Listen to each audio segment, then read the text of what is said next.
Class 10th के सभी विद्यार्थियों का SD कंप्लीट क्लासेस के ऑनलाइन क्लासेस में आपका हार्दिक अभिनंदन है।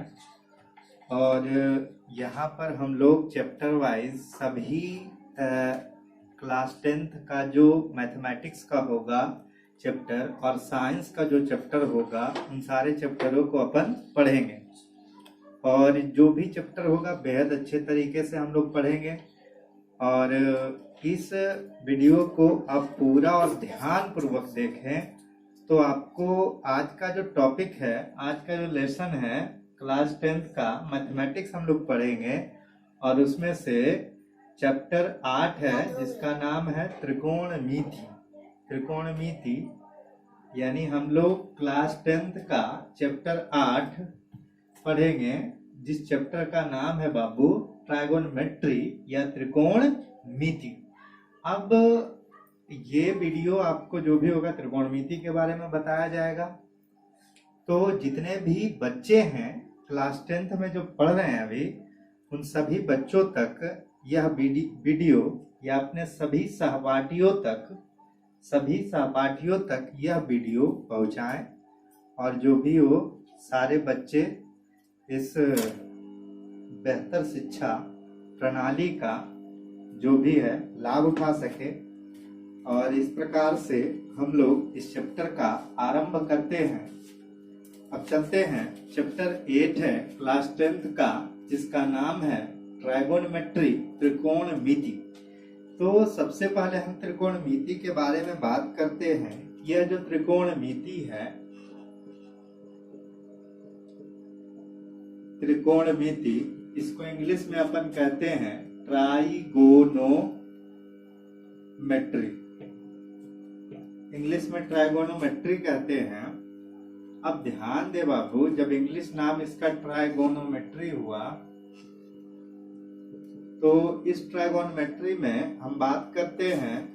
यह ट्राइगोनोमेट्री दो लैटिन शब्द से बना है, दो ग्रीक शब्द से बना है। पहला ग्रीक शब्द का नाम है ट्रिग्नॉन और दूसरा नाम है मेट्रॉन। ट्रिग्नॉन जोड़ मेट्रॉन, ट्रिग्नॉन। तो ट्रिग्नॉन का शाब्दिक अर्थ होता है त्रिभुज। त्रिभुज मतलब ट्रायंगल, यानी 3 रेखाखंडों से घिरे क्षेत्र को त्रिभुज कहते हैं। और यह त्रिभुज 3 रेखाखंडों से घिरे क्षेत्र को अपन त्रिभुज कहते हैं। ये बेसिक क्लास या जो भी है सारे क्लासों में बचपन की जो क्लासें हैं, यानी 6 हुआ, 5 हुआ, 7 हुआ, इन सभी में आपने पढ़ा होगा। आगे कहानियां अगर बात आती है, मेट्रॉन का मतलब होता है मैं मापता हूं, मैं मापता हूं। ये मेट्रॉन का मतलब है। या सीधा सीधी इसका मतलब मापन भी होता है। मापन का मतलब मेजरमेंट यानी मापना। क्लियर है? इसके बाद की कहानी क्या है कि फादर ऑफ ट्राइगोनोमेट्री किसे कहते हैं? फादर ऑफ ट्राइगोनोमेट्री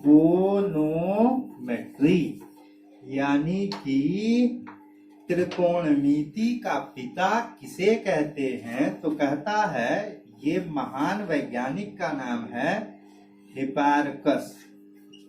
हिपार्कस नामक वैज्ञानिक को हमारा त्रिकोणमिति का पिता कहते हैं। कि त्रिकोणमिति के बारे में बेसिक कहानियां यही है कि मतलब कि त्रिकोणमिति में हम लोग क्या करेंगे कि त्रिभुजों के मापन के बारे में पढ़ेंगे। ट्रिग्नॉन जोड़ मेट्रॉन, तो ट्रिग्नॉन का मतलब त्रिभुज और मेट्रॉन का मतलब मापना, यानी त्रिभुज के मापन से संबंधित हम लोग बातों पर चर्चा करेंगे। और भी बात किया जाए तो आने वाले समय में आपको पता चलेगा कि इसमें खासकर जो भी होगा कोण और भुजाओं के बीच का संबंध आपको पढ़ना है। तो आगे की बात अगर की जाए, आगे की चर्चा अगर चले बाबू, तो उससे पहले हम बेसिक बात कर लेते हैं त्रिभुज के बारे में। तो कहता है ये जो ट्राइएंगल है, इस त्रिभुज में त्रिभुज के 6 भाग होते हैं। यानी त्रिभुज का 6 पार्ट हमारा होता है, यानी 6 भाग होता है। उन 6 भागों में कहता है कि किसी भी त्रिभुज की 3 कोण होती है मुख्यतः और 3 भुजाएं होती है, 3 भुजाएं होती है। उससे संबंधित अगर बात की जाए कि मान लिया जाए ये एक त्रिभुज है ABC। अब इसमें से क्या है, कोण कौन कौन से 3 कोण है बाबू, तो 3 कोण की चर्चा की जाए तो एक कोण हो गया कोण A और दूसरा हो गया कोण B और तीसरा हो गया कोण C। अब इसी कोण A को कैसे लिखते हैं, इस प्रकार से भी लिखा जाता है कि जिस कोण के बारे में अपन बात कर रहे हैं, हम बात कर रहे हैं जिस कोण के बारे में, वह बीच में होना चाहिए। तो जैसे कि बीच में होना चाहिए तो BAC लिख सकते हैं, BAC का मतलब कोण A। उसी तरीके से अगर कोण A को ही करना है तो BAC किया तो भी ये बीच में रहा। आगे CAB, तो CAB में भी जो भी है A बीच में रहा। आगे कोण B को भी इस तरीके से लिखा जा सकता है कि ABC भी अपन लिख सकते हैं, कोण ABC, B बीच में है तो कोण B को प्रदर्शित किया जा रहा है यहाँ पर, या कोण B को दर्शाया जा रहा है। तो कोण B को दर्शाने का एक और भी तरीका है, जैसे आपने लिखा ABC। अब देखो यहाँ पर भी तो ऐसे लिख सकते हैं CAB। सिमिलरली कोण C के बारे में बात किया जाए तो कोण ACB हुआ या BCA। तो फाइनली 3 कोण के बारे में चर्चा चला। और भुजा के बारे में बात किया जाए तो 3 भुजा होती है इसमें, चूंकि त्रिभुज है तो 3 भुजाओं का यहाँ पर कहानियां होता है। तो वो 3 भुजा कौन कौन सा है, तो आपको कह सकते हैं ये भी हुआ, या आप कह सकते हो जैसे जो भी है इसी को अपन BA भी कह सकते हैं। और भुजा एक हुआ BC, या इसी को उलट करके CB, और एक और भुजा AC हुआ, या इसी को उलट करके CA। तो 3 भुजाएं और 3 कोणों की कहानियां चला करती है त्रिभुज के लिए, और त्रिभुज के मुख्यतः 6 भाग हुआ करते हैं। तो इस पर परिचर्चा आगे चलेगी। हम बात करते हैं कि कोई भी अगर त्रिभुज है तो त्रिभुज में से खासकर हम समकोण त्रिभुज के बारे में बात करते हैं। समकोण त्रिभुज के बारे में चर्चा चले कि समकोण त्रिभुज की जो 3 भुजाएं होती है, उन तीनों भुजाओं का अलग अलग नाम होता है। जैसे अगर कोई समकोण त्रिभुज यहाँ पर है ABC, अगर ये समकोण है, इसमें से कोण B का मान कितना डिग्री है, 90 डिग्री है। समकोण त्रिभुज माने वैसा त्रिभुज जिसका एक कोण 90 डिग्री हो, उसे समकोण त्रिभुज कहते हैं। तो यहाँ पर ABC जो है समकोण त्रिभुज है। क्यों? क्योंकि कोण B बराबर कितना डिग्री है, 90 डिग्री है। अब इस समकोण त्रिभुज में भी 3 भुजाएं हैं, एक भुजा AB, एक भुजा BC और एक भुजा AC। इन तीनों भुजाओं का अलग अलग नाम होता है। सबसे पहले हम बात कर लेते हैं कर्ण के बारे में, जिसको अपन हाइपोटेनस कहते हैं। तो हाइपोटेनस के बारे में, कर्ण क्या होता है, कर्ण किसे कहते हैं, तो कहता क्या है बाबू, जहां पर 90 डिग्री बन रहा या जहां पर समकोण बन रहा है, उसके सामने वाली भुजा को कर्ण कहते हैं। माने एक तीर निकला कहां से, जहां पर 90 डिग्री का कोण बना है, तो इससे निकलने वाला तीर किस भुजा को लगेगा, AC को लगेगा, और वही भुजा हमारा कर्ण का कार्य करेगा। तो कहता है कि जहां पर 90 डिग्री है उसकी सामने वाली भुजा को कर्ण कहते हैं और कर्ण को H द्वारा सूचित करते हैं। तो कहता है कि 90 डिग्री या समकोण के सामने वाली भुजा को कर्ण कहते हैं। आप ध्यान से समझिए कि जहां पर 90 डिग्री बन रहा है उस 90 डिग्री के सामने वाली भुजा को कर्ण कहते हैं। तो कर्ण का कहानी हो गया। जब कर्ण आप समझ गए तो उसी तरीके से एक और कहानी होती है। जो शेष दो भुजाएं बची है, इन दोनों में से एक का नाम लंब होगा और दूसरे का नाम आधार होगा। तो लंब कौन होगा और आधार कौन होगा, इसका निर्णय कैसे होगा? ध्यान से समझो। लंब और आधार का जो निर्धारण है, यह लंब और आधार के खोजने की प्रक्रिया जो है वह कैसे होगी? तो कहता है लंब और आधार का जो डिफिनीशन है, परिभाषा है, यह तुमको निर्भर करेगा। यह लंब आधार कौन होगा, यह निर्भर करता है कोण पर। यानी कर्ण की सीधी सी परिभाषा, कर्ण के बारे में बात किया जाए, जैसा ही समकोण रहेगा तो कर्ण आप ढूंढ लेंगे कि सामने वाला भुजा हमारा समकोण की सामने वाली भुजा कर्ण कहलाती है। लेकिन लंब को अगर खोजना हो और आधार को अगर खोजना हो तो इसके लिए तुम्हें क्या करना होगा, किसी न किसी कोण को ढूंढना पड़ेगा। और वह कोण हमारा जो भी है, जैसे ए और सी कोण है, ये 90 डिग्री नहीं न है। तो जो 90 डिग्री कोण नहीं है, उन दोनों में से कोई एक कोण के लिए ही हमारा लंब और आधार परिभाषित होता है। तो लंब और आधार का निर्धारण कोण पर होगा। यानी लंब और आधार किस पर डिपेंड करेंगे? कोण पर, यानी निर्भर करेंगे कोण पर। तो यानी कि दिए गए कोण के अनुसार ही लंब और आधार का परिभाषा होगा या लंब और आधार को पहचाना जाएगा। तो लंब और आधार की पहचान कोण पर होगी।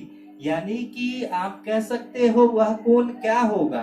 तो कहता है वह कोण जो होगा, वह कोण 90 डिग्री को छोड़कर जो बचा दो वो कोण है। जैसे ये 90 डिग्री है तो जो कोण होगा वह कोण कौन सा होगा? यही दोनों कोण के लिए, कोण ए और कोण सी के लिए ही लंब और कर्ण का निर्धारण होगा, लंब और आधार का निर्धारण होगा। तो किसी भी समकोण त्रिभुज में लंब और आधार किस पर निर्भर करते हैं? तो कहता लंब और आधार जो निर्भर करते हैं वह कोण पर करते हैं। अब वह कोण जो होता है वह कोण 90 डिग्री के अतिरिक्त का कोण होता है या 90 डिग्री के कोण को छोड़कर वाला कोण होता है।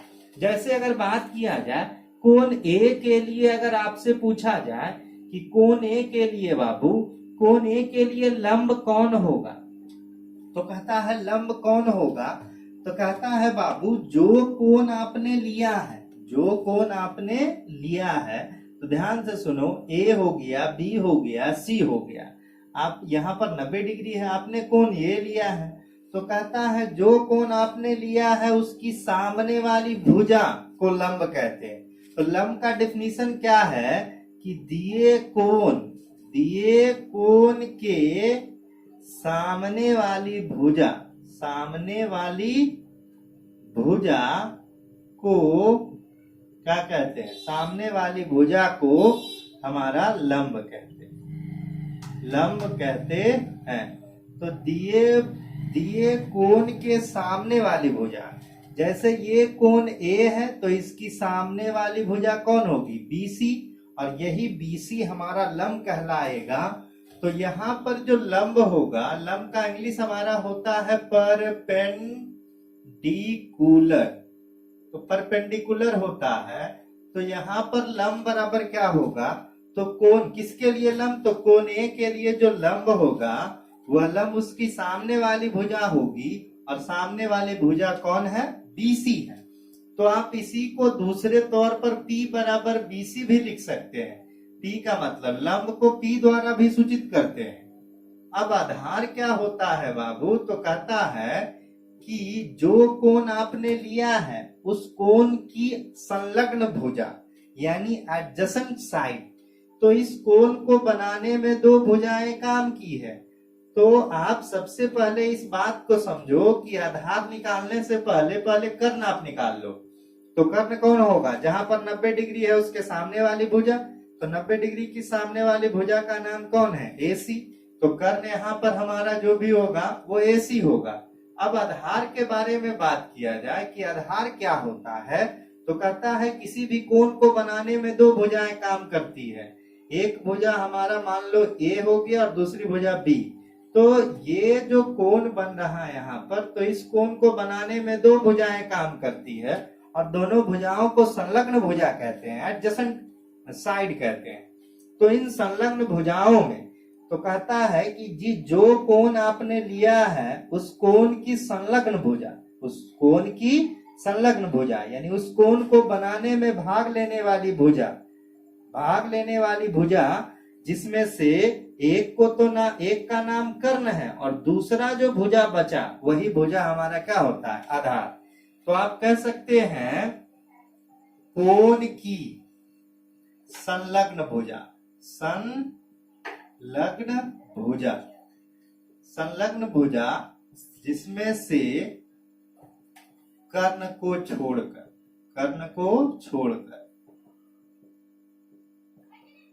यानी कोण की संलग्न भुजा या जिसमें से को क्या कहते हैं, आधार कहते हैं। तो यहाँ पर ध्यान से सुनो, ये लंब कर्ण हो गया और ये लंब हो गया, बाकी जो शेष बचा वो आधार होगा। तो आधार का जो इंग्लिश होता है बाबू, इसका इंग्लिश बेस होता है और इसको सूचित करते हैं बी से। तो यहाँ पर जो आधार होगा या शॉर्टकट में बी बात करें, कोण ए के लिए जो आधार होगा वह आधार हमारा ए बी होगा। आधार क्या होगा, ए बी। मतलब सीधी सी बात है कि जो कोण आपने लिया उस कोण की सामने वाली भुजा, उस कोण की सामने वाली भुजा, मान लिया जाए कोण ए लिया तो ए के सामने वाली भुजा कौन हो गई, बीसी, और यही हमारा लंब होगी।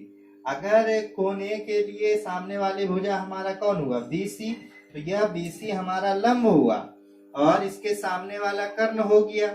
अब आधार के बारे में क्या डिफिनीशन है, तो कहता है कि कोण को बनाने में कौन सी भुजाएं भाग लिए, तो इस कोण को बनाने में दो भुजा भाग लिया, एक इधर का और एक इधर का।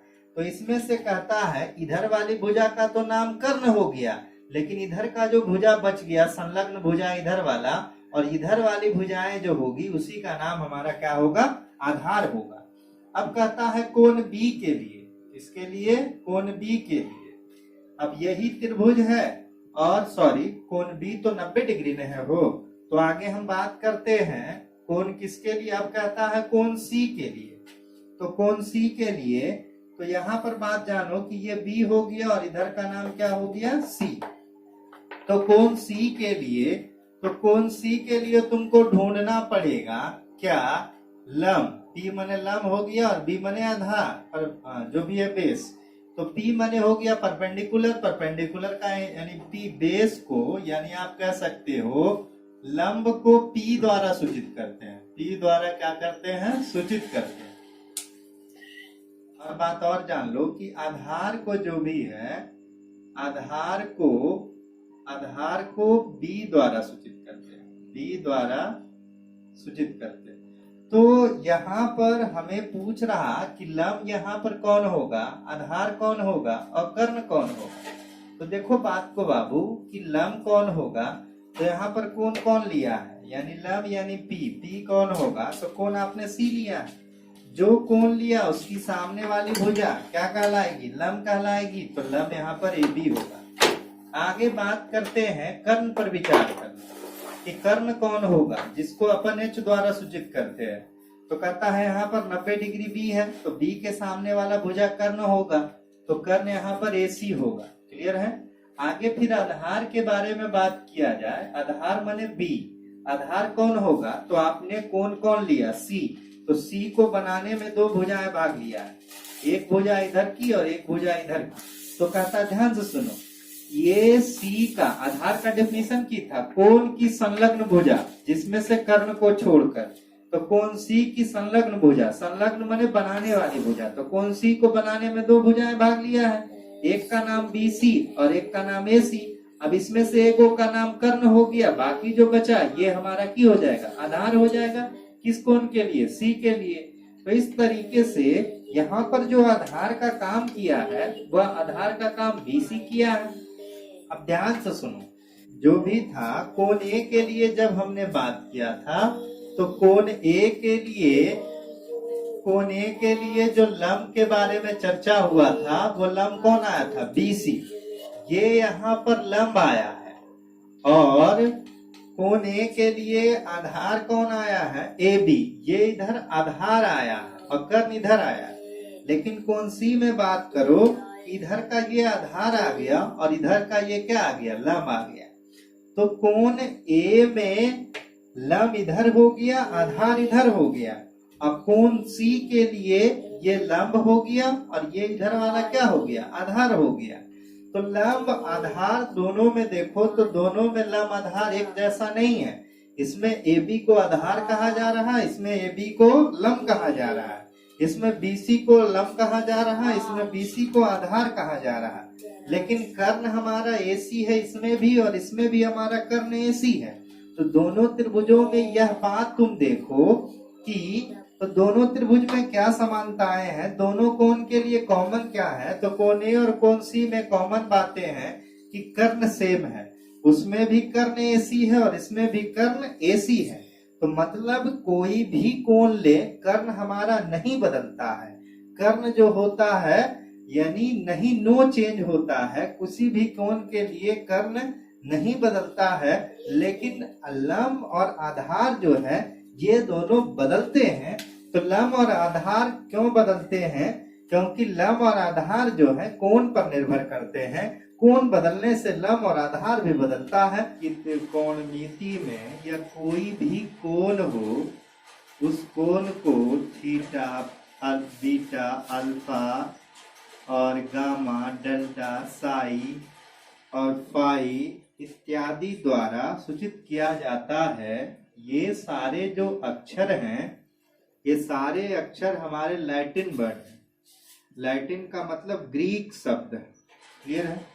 हैं कि एक समकोण त्रिभुज है ABC, जिसमें से हमारा कोण B बराबर 90 डिग्री है और इसके सामने वाली भुजा, इसका नाम कर्ण है और कर्ण को सूचित किए H से। अब बात कर ले कि कोण A के लिए, तो कोण A के लिए अगर बात किया जाए तो लंब कौन होगा बाबू, लंब का मतलब हमारा वही P। तो लंब कौन होगा, तो A की सामने वाली भुजा कौन है, A की सामने वाली भुजा BC है। तो कोण की सम्मुख भुजा क्या कहलाती है, लंब कहलाती है। तो लंब यहाँ पर BC होगा। आगे अगर बात किया जाए कि कर्ण कौन था, कर्ण को अपन H द्वारा सूचित किए थे। तो कर्ण हमारा समकोण की सामने वाली भुजा यानी AC हो गया। उसके बाद अगर आधार की चर्चा करें कि आधार कौन होगा, जिसको सूचित करते हैं B से, तो आधार पर अगर चर्चा चले तो कहता है कि कोण की संलग्न भुजा, कोण की संलग्न भुजा, कोण की संलग्न भुजा को ही आधार कहते हैं। तो इस कोण के सामने वाला लंब हो गया, इधर कर्ण हो गया, इसको लंब अपन कहें। किसके लिए, तो कोण A के लिए। अब देखो ये जो भी था ये P बन गया और इसके बारे में चर्चा करें तो ये H कर्ण हो गया, तो ये हमारा आधार हो जाएगा। ये जो है BC जो होगा उसका नाम आधार होगा, यानी जिसको बेस कहते हैं B द्वारा सूचित करेंगे। क्लियर है? ये आधार हो गया जिसे B द्वारा सूचित करेंगे। अब त्रिकोणमितीय अनुपात के बारे में आगे कहानी खेलते हैं कि त्रिकोणमितीय अनुपात जो है, त्रिकोणमितीय अनुपात, त्रिकोणमितीय अनुपात की चर्चा अगर चले तो त्रिकोणमितीय अनुपात, जिसको इंग्लिश में कहते हैं ट्राइगोनोमेट्रिक रेशियो, ट्राइगोनोमेट्रिक रेशियो को अपन शॉर्टकट में TR भी कह सकते हैं समझने के लिए। तो इसकी संख्या जो है बाबू वो 6 है। तो कौन कौन है, सबसे पहला अगर बात करते हैं 6 हैं। तो जनरली एक होता है साइन और एक होता है कॉस और दूसरा होता है टैन, तीसरा होता है कॉट और फिर हमारा जो भी हो गया, ये टैन हो गया, कॉट हो गया अगला 5वां नंबर होता है कोसेक और फिर अंततः होता है सेक। तो ये 6 त्रिकोणमितीय अनुपात हैं। आगे बात करते हैं क्या कि त्रिकोणमितीय अनुपात जो होते हैं उसकी संख्या 6 होती है। उसका पूरा नाम देखेंगे, शॉर्ट नाम देखेंगे, परिभाषा देखेंगे, मैथमेटिकली फॉर्म देखेंगे, गणितीय रूप और संकेत में देखेंगे कहानियां। तो सबसे पहला हमारा होता है त्रिकोणमितीय अनुपात जिसका नाम साइन है, और साइन को हिंदी में कहते हैं जया, जया कहते हैं। और इसका शॉर्ट नाम होता है साइन। एंगल ए है तो साइन ए, अगर यहाँ पर एंगल अगर बी रहता तो इसी को अपन लिखते हैं साइन बी, और एंगल में अगर थीटा रहता तो इसी को लिखते साइन थीटा। तो मानो कि कोण यहाँ पर ए है इसलिए साइन ए। परिभाषा क्या है, साइन किसको कहते हैं? तो कहता क्या है बाबू कि सबसे पहले त्रिकोणमितीय अनुपात क्या होता है। तो त्रिकोणमितीय अनुपात क्या है, इसका अगर परिभाषा देखा जाए तो कहता है कि त्रिकोणमितीय अनुपात किसी समकोण त्रिभुज में उनकी भुजाओं के अनुपात है, अनुपात का एक संबंध है। यानी समकोण त्रिभुज की भुजाओं के अनुपात जब हम करते हैं तो हमें त्रिकोणमितीय अनुपात प्राप्त होते हैं। त्रिकोणमितीय अनुपात किसी समकोण त्रिभुज में उनकी भुजाओं के बीच का एक संबंध है। It is the relation between the ratio of sides of a right angle triangle. तो यानी कहने का मतलब यही हुआ कि किसी समकोण त्रिभुज में उसकी भुजाओं के बीच का जो अनुपात होता है, यानी भुजाओं के बीच का जो अनुपात है वही अनुपात से एक संबंध निकलता है। उसी संबंध को अपन त्रिकोणमितीय अनुपात कहते हैं। तो त्रिकोणमितीय अनुपात का सीधा सीधी मतलब है कि समकोण त्रिभुज की भुजाओं का अनुपात। जैसे कि भुजाओं का अनुपात में जैसे लंब और कर्ण का अनुपात क्या कहलाएगा, उसी तरीके से लंब और आधार का अनुपात क्या कहलाएगा, कर्ण या लंब का अनुपात क्या कहलाएगा, आधार या लंब का अनुपात क्या कहलाएगा। तो त्रिकोणमितीय अनुपात समकोण त्रिभुज में उनकी भुजाओं के अनुपात के बीच का एक संबंध है। ठीक है, त्रिकोणमितीय अनुपात उनकी यानी त्रिकोणमितीय अनुपात समकोण त्रिभुज में उनकी भुजाओं के अनुपात का एक संबंध है, रिलेशन है। तो साइन कौन सा अनुपात को अपन साइन कहते हैं? तो साइन क्या है, साइन की परिभाषा क्या है? तो कहता है समकोण त्रिभुज में लंब और कर्ण के अनुपात को साइन कहते हैं।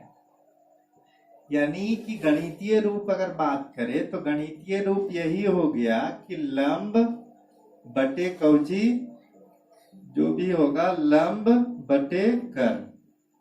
अब जो भी है इसी को कोई लिखता है लंब को P से और इसको H से।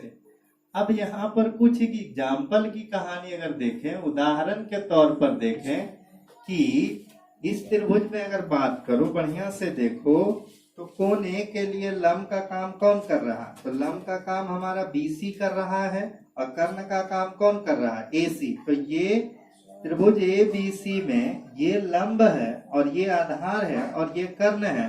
तो कहता साइन क्या होता है? P/H यानी लंब बटे कर्ण।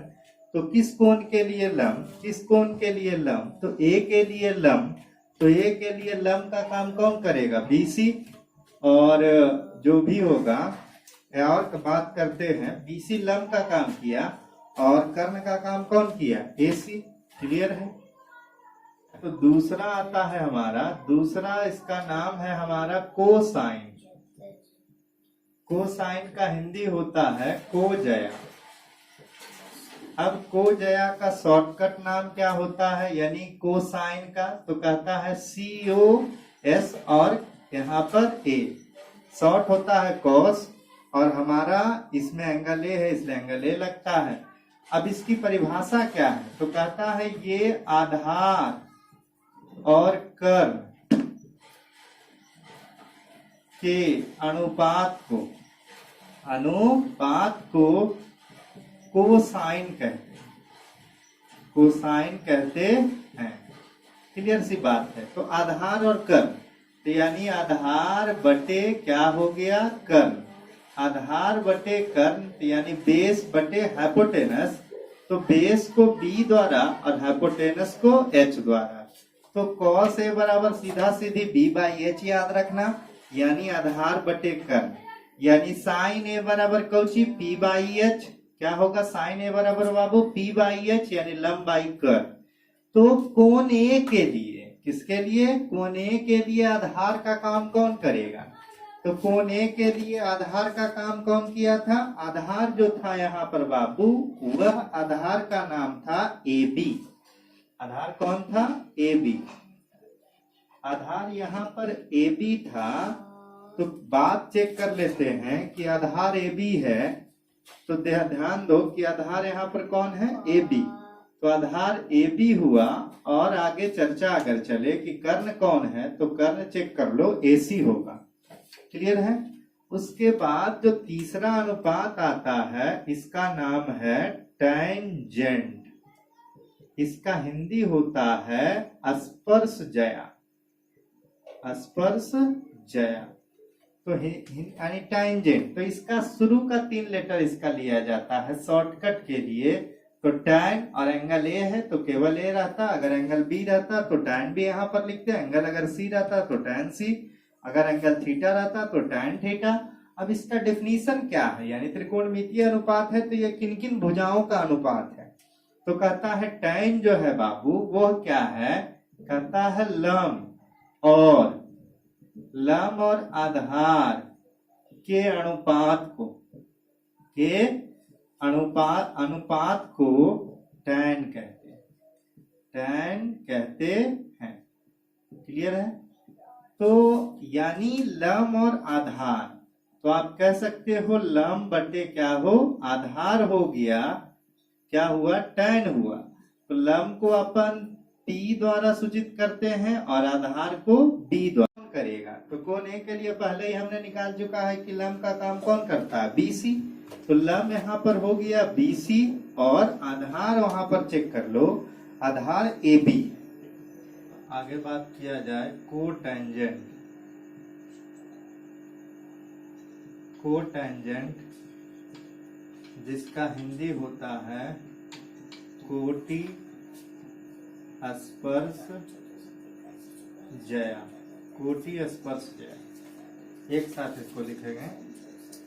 तो इसका शॉर्टकट होता है COT कॉट A। अब इसको क्या कहते हैं कि आधार और, इसके जस्ट उल्टा होता है, आधार और कर्ण, सॉरी आधार और लंब के अनुपात को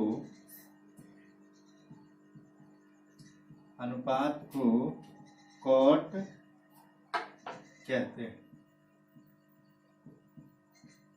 यानी आधार और किसके बाबू, बेस एंड परपेंडिकुलर, यानी आधार और लंब। आधार का हिंदी आपको आधार का कहानी अगर बात किया जाए तो आधार को किसके द्वारा सूचित किया जाता है, B द्वारा, और लंब को P द्वारा, यानी B/P। नेक्स्ट अगर बात करें तो A के लिए आधार का काम कौन करता है, AB।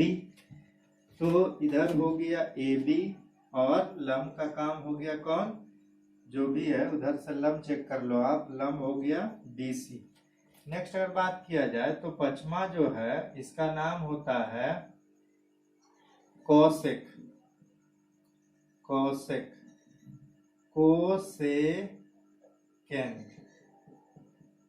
कोसेकेंट और इसका शॉर्टकट होता है व्यूजया इसका शॉर्टकट होता है। और इसको व्यूजया इसका पूरा नाम होता है हिंदी में, और शॉर्टकट होता है कोसेक। और इसका डेफिनेशन क्या है, तो कहता है जो साइन का डेफिनेशन था, साइन लंब और कर्ण, इसका जस्ट उल्टे होता है, कर्ण और लंब के अनुपात के अनुपात को क्या कहते हैं? अनुपात को कोसेक कहते हैं, कोसेक कहते हैं। नेक्स्ट अगर बात किया जाए तो बात चर्चा चलो कि कर्ण क्या, कर्ण हो गया और बटे कौची लम, यानी सीधी सी बात कोसेक बराबर क्या होगा? कर्ण बटे लम। कर्ण का संकेत h और लम का संकेत जो भी है p होता है। क्लियर है? यानी h बाई p। अब ध्यान दो बात को कि यानी a के लिए कर्ण कौन है? तो a के लिए कर्ण कौन है? तो a के लिए कर्ण चेक कर लो, AC है, AC हो गया कर्ण, और लम क्या हो गया? लम जो हो गया वो हमारा BC है। उसी तरीके से छठा नंबर की जो कहानी है उसका नाम हमारा क्या है? सेकेंड। इसका शॉर्टकट हो, इसका जो भी हिंदी नाम होता है व्यू को जया, व्यू को जया शॉर्टकट होता है कोसेक, सॉरी शॉर्टकट इसका होता है सेक। क्लियर है? शॉर्टकट इसका सेक होता है। और डिफिनीशन इसका क्या है? इसका ये कॉस के जस्ट उल्टा है। तो कहता है कि कर्ण और आधार, कर्ण और आधार के अनुपात, के अनुपात को सेक कहते, सेक कहते। क्लियर है? यानी कर्ण और किसके? आधार के अनुपात, यानी कर्ण हो गया आपको जो भी है, कर्ण का संकेत h होता है, कर्ण का संकेत हमारा क्या हो गया? h, और आधार का संकेत b। और देखो a के लिए कर्ण का काम कौन कर रहा था? चेक कर लो, वहां पर AC हो गया, तो AC बटे, उसी तरीके से आधार का काम कौन कर रहा था? उधर AB हो गया। क्लियर है? तो इधर सारी बातें हुई कि हमने क्या देखा कि त्रिकोणमितीय अनुपात 6 होते हैं, sine, cos, tan, cot, cosec और सेक। तो साइन क्या होता है? लम बटे कर्ण यानी P बाई H, और कॉस क्या है? आधार बटे कर्ण D बाई H, टैन क्या है? लम बटे आधार P बाई D, टैन है लम बटे आधार। उसी तरीके से कॉट के बारे में बात करते हैं तो ये आधार बटे क्या होता है? लम। कोसेक के बारे में बात करते हैं, कर्ण बटे लम यानी h बाई p, और सेक के बारे में h बाई d यानी कर्ण बटे आधार। यानी त्रिकोणमितीय अनुपात जो होते हैं वह टोटल 6 हैं। और क्या क्या अभी तक पढ़ा कि साइन बराबर कौची? लम बटे, साइन बराबर क्या? लम बटे कर्ण यानी P बाई H। तो साइन का मतलब P बाई H। साइन किसको कहते हैं? लम और कर्ण के अनुपात को साइन कहते हैं, यानी P by H sine. P by H क्या होता है? साइन। कॉस क्या होता है? B बाई H आधार बटे कर्ण। टैन क्या होता है? लम बटे क्या? आधार। P बाई क्या बाबू? B। अब देखो चेक कर लो कॉट के बारे में। तो कॉट के बारे में थोड़ा बहुत देखोगे तो कॉट इसका उल्टा है, इसमें लम बटे आधार है तो इसमें आधार बटे लम। तो कॉट जनरली टैन का उल्टा होता है। कोसेक क्या है बाबू? तो कहता है कर्ण बटे लम। कोसेक किसको कहते हैं?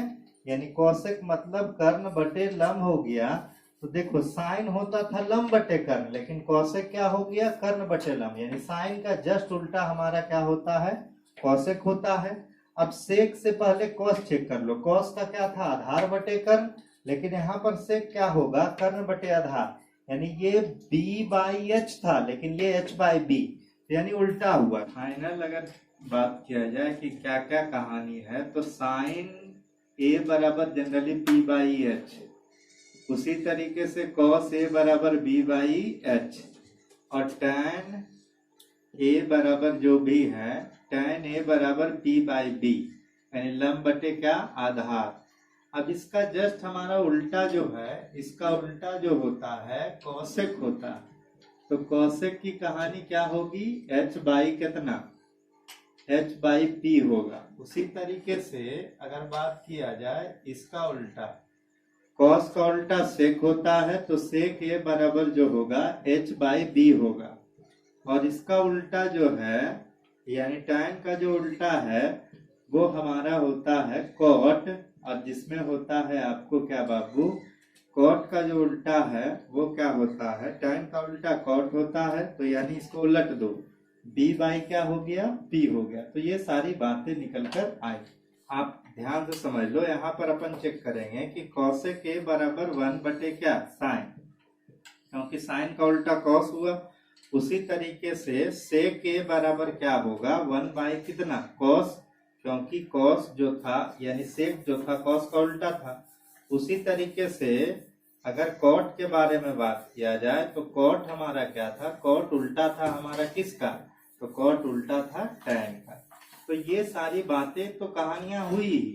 एक और बात चर्चा अगर चले कि अगर बात किया जाए कि tan a बराबर क्या होता है, p/b, क्लियर है।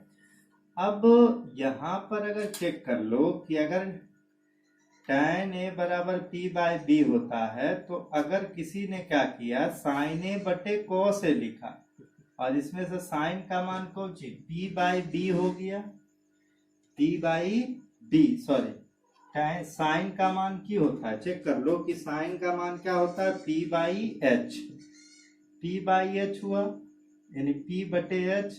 फिर आप चेक कर लो कि cos के बराबर क्या होता है, b बाई क्या हो गया, h हो गया। तो यहाँ पर p/h भागा, ये मोटी लकीर है, क्लियर है। यानी अगर किसी ने क्या किया, साइन ए बटे कॉस से निकालने की कोशिश की और उसमें से क्या कर दिया, साइन का मान जो भी था वो क्या किया, यानी p/h, और कॉस का मान b/h। अब देखो ये जो भी है नीचे से नीचे कैंसिल हो जाएगा, और कैंसिल होने के बाद फाइनली साइन ए बटे कॉस ए बराबर क्या निकल गया, ये p/b। अब देखो चेक कर लो कि साइन ए बटे कॉस ए, ये जो था p/b किसके बराबर था, tan के बराबर। तो फाइनली ये फॉर्मूला क्या निकल गया कि साइन ए बटे कॉस ए अगर रहता है तो इसको अपन लिखते हैं tan ए। साइन ए बटे कॉस ए रहता है तो इसको अपन क्या लिखते हैं, tan ए। उसी तरीके से जब साइन का tan का साइन बटे कॉस हुआ, तो कॉट अगर कल के डेट में रहा कि कॉट अगर कल के डेट में रहा तो कॉट जस्ट इसके उल्टा होगा, वो हो जाएगा कॉस ए बटे साइन ए। क्लियर है।